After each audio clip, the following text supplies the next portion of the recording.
ভাই কি হয়েছে রে? তুই আম করে চিনতে পারতেছিস না কেন? এ তোর ভাই, আমি তোর ভাবি, আর এই তোর ভাতিজি ময়না। তুই কি চিনতে পারতেছিস না? এই আমগো কি কোনো ভুল হইতেছে? এটা কি রতন? আরে কি কো তুমি? আমার মায়ের পেটের ভাই, আমার রক্তের ভাই, আমি কি চিনতে ভুল করুম নাকি? একজন মানুষের চেহারার সাথে আরেকজন মানুষের চেহারার মিল থাকতেই পারে, তাই বলে তো আর সে কারো ভাই হয়ে যায় না। কি ব্যাপার রতন সাহেব? ওনারা তো বলছে ওনারা আপনার পরিচিত। আরে না স্যার, আপনি কি বলছেন? ওনারা আমার কিভাবে পরিচিত হবে? আমি এনাদেরকে জীবনের প্রথম দেখলাম, এর আগে কখনো দেখিনি। আর আপনি কিভাবে ভাবেন যে এই পরিবারের কেউ একজন আমি হব? এটা কি স্যার আপনি বিশ্বাস করেন? আচ্ছা, আপনারা শুধু তো এখানে বিরক্ত কেন করছেন? আপনারা সঠিক রতনকে খুঁজে নেন।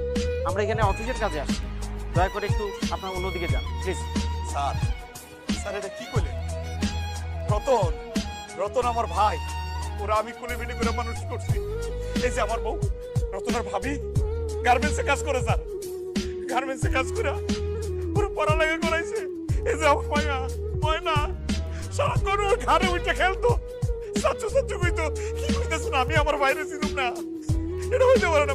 রতন তুই আমাদের সিরিয়াস থাকেন, কি হয়েছে ভাই কত? আপনাদের ভুল হচ্ছে। আপনারা যাকে খুঁজছেন আমি সেই রতন না। আপনারা এখন আসতে পারেন।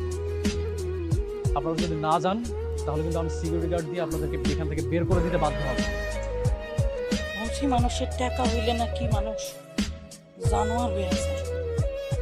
আজকে নিজের চোখে দেখছি যে ভাই নিজে না খায়া নিজে না পইরা তোমারে মানুষ করছে, সে ভাইরে আজকে সবার সামনে তুমি অপমান কইরা দিলা। কেমনে পারলা? আর আমার কথা বাদ দাও, তুমি নিজের ভাইটার সম্মানের কথা একবার ভাববা। বাদ দাও, বাদ দাও। ও ও আসলে এখন